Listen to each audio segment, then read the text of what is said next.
ओम नमः शिवाय। दोस्तों आपका हमारे चैनल पर स्वागत है। आज के इस वीडियो में हम आपको जानकारी देने वाले हैं मिथुन राशि वाले व्यक्तियों के लिए मई, जून और जुलाई का महीना प्रेम और वैवाहिक जीवन के लिए कैसा रहेगा। आने वाले 3 महीनों में आपके प्रेम जीवन और वैवाहिक जीवन में किस प्रकार की परिस्थितियों का निर्माण होगा। यदि आप सिंगल हैं तो क्या आपके जीवन में किसी नए व्यक्ति की एंट्री होगी। जो जातक विवाह के योग्य हैं, शादी से संबंधित बात नहीं बन पा रही है, उनके लिए आने वाले 3 महीनों में क्या स्थितियां बनेंगी, साथ ही आपके दाम्पत्य जीवन और संतान की क्या स्थिति रहेगी, बहुत ही डिटेल में आज इस वीडियो में हम जानकारी देंगे। तो आप वीडियो को अंत तक जरूर देखें और यदि आप चैनल पर पहली बार आएँ तो चैनल को सब्सक्राइब कीजिएगा, नोटिफिकेशन बेल को ऑन कीजिएगा। वीडियो पसंद आए तो लाइक और शेयर जरूर कीजिएगा। देखिए, यदि आपकी राशि मिथुन है तो आपके लिए अगर देखा जाए तो गुरुदेव बृहस्पति की जो सप्तम दृष्टि है वो आपके पंचम भाव पर पड़ रही है। और पंचम भाव किस चीज़ का होता है? संतान का, प्रेम संबंध का।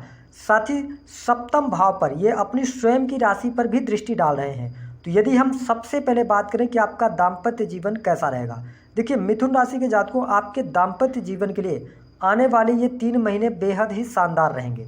सप्तम भाव में गुरुदेव बृहस्पति के दृष्टि पड़ने की वजह से यदि आपके दाम्पत्य जीवन में पहले से कोई प्रॉब्लम चल रही थी या पति पत्नी में सामंजस्य नहीं बन पा रहा था, तो अब आप देखेंगे कि आपके जीवन में बड़े बदलाव अवश्य देखने को मिलेंगे। अब देखिए कि जो मंगल देव की स्थिति है वो आपके लग्न में रहेंगे 10 मई तक। 10 मई के बाद ये चले जाएंगे वाणी भाव में। तो हम ये कह सकते हैं कि 10 मई के बाद आप देखेंगे कि आपके जीवन साथी का पूर्ण रूप से सहयोग मिलेगा। जो जीवन साथी में लगातार गुस्सा बना हुआ था, उस गुस्से से भी वो बाहर निकलेंगे। तो आपके वैवाहिक जीवन के लिए समय अच्छा रहेगा। अब देखिए 10 मई के बाद जब मंगल देव सेकंड हाउस के अंदर जाएंगे तो आपको, और ये नीच के हो जाएंगे, तो आप यदि चाहते हैं कि आपका दाम्पत्य जीवन अच्छे तरीके से चले, जीवन साथी का सहयोग मिले, आप दोनों के बीच में वाद विवाद ना हो, तो आपको अपने वाणी पर नियंत्रण अवश्य रखने की सलाह ग्रह सितारे दे रहे हैं। क्योंकि मंगल देव काफ़ी लंबे समय तक 1 जुलाई 2023 तक कर्क राशि में नीच करेंगे और आपके वाणी भाव में रहेंगे। तो इस समय अवधि के दौरान आप शॉर्ट टेम्पर्ड भी हो सकते हैं और ऐसी वाणी का इस्तेमाल कर सकते हैं जिसके कारण आपके रिश्ते में तनाव पैदा हो सकता है। लेकिन आपके लिए हम कंफर्म कर दें कि गुरुदेव बृहस्पति की सप्तम दृष्टि आपके वैवाहिक जीवन के भाव में पड़ रही है, जीवन साथी का जो भाव होता है, तो आपको अनुकूलता अवश्य देखने को मिलेगी। यदि चिंताएं चल रही तो आप चिंताओं से मुक्त होंगे। अब देखिए, कोई हार्ड एंड फास्ट रूल नहीं है कि अभी आपको बहुत जल्दी रिजल्ट मिलेगा। उसके पीछे का रीजन है कि गुरुदेव बृहस्पति पूरे मई के महीने में डिग्री वाइज कमजोर रहेंगे। ये 15 जून से 12 डिग्री पर आ जाएंगे। तो आपके लिए जो मई का महीना होगा थोड़ा उतार चढ़ाव वाला होगा, लेकिन 15 जून के बाद आपके दाम्पत्य जीवन की स्थितियां बहुत अच्छी हो जाएंगी। आपके जीवन साथी के कैरियर में उनको लाभ होगा। उनके हेल्थ को लेकर कोई प्रॉब्लम चल रही थी, कोई परेशानी चल रही थी, तो वह प्रॉब्लम्स भी दूर होगी। साथ ही ससुराल पक्ष से भी आपके लिए रिश्ते बेहतर होते नजर आने वाले हैं। तो यह स्थिति बहुत ही बढ़िया रहेगी। साथ ही जो मिथुन राशि वाले जातक नव दंपति हैं, आपका सपना है संतान प्राप्ति का, तो यह समय अवधि आपके लिए बहुत बढ़िया रहेगी।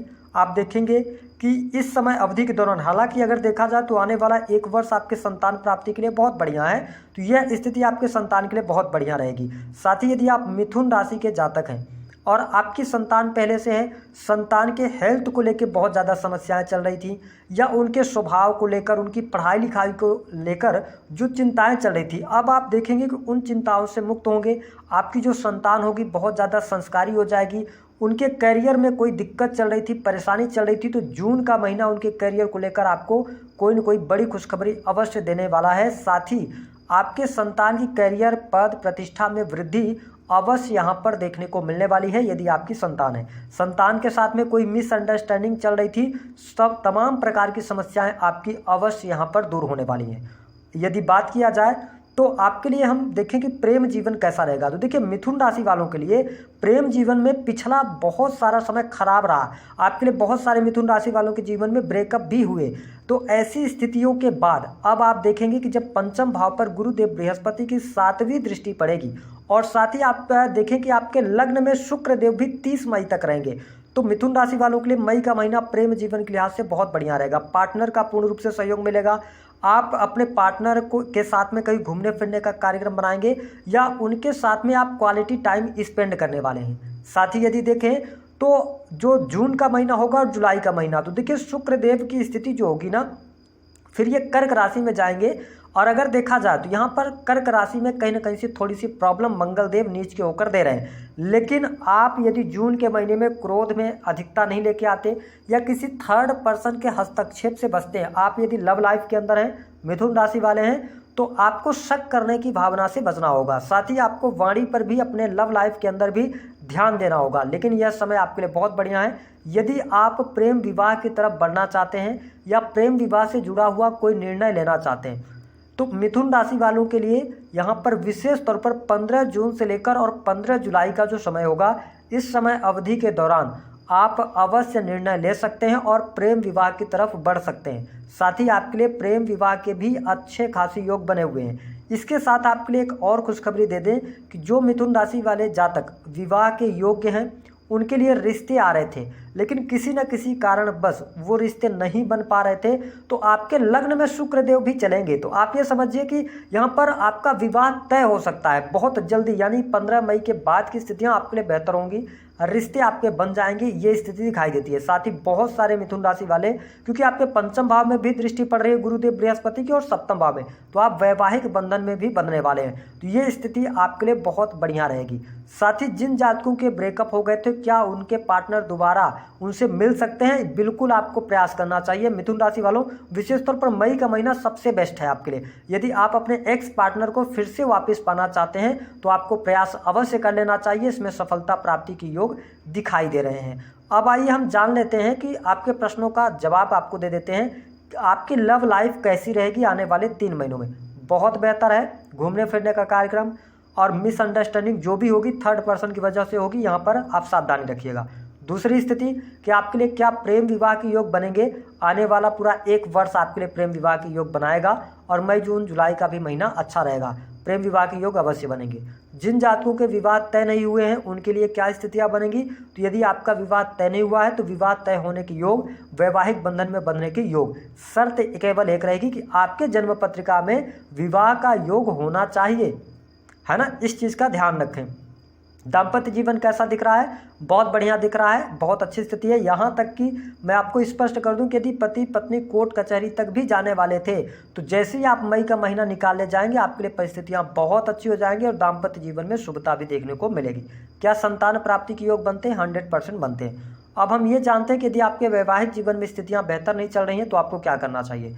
देखिए, आपको अपने नहाने के पानी में 1 चुटकी हल्दी डालकर और नहाएं तो आपको लाभ मिलेगा, चाहे आप जातक हो या जातिका हो।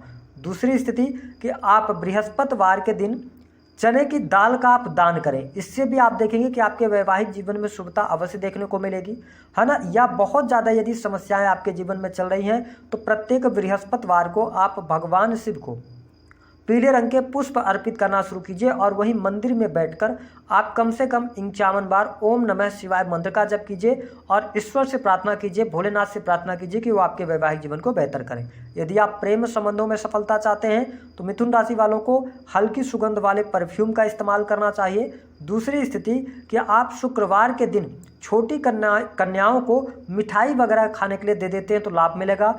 तीसरा उपाय कि आप शुक्रवार के दिन राधा और कृष्ण जी की एक मूर्ति लेकर आएं, अपने पूजा स्थल में स्थापित करें और सुबह उठने के बाद नहा धोकर और आप प्रत्येक दिन धूप अगरबत्ती करें और साथ ही उनको सफ़ेद रंग के पुष्प अर्पित करें। आप देखेंगे कि आपके लिए प्रेम जीवन में भी शुभता और अनुकूलता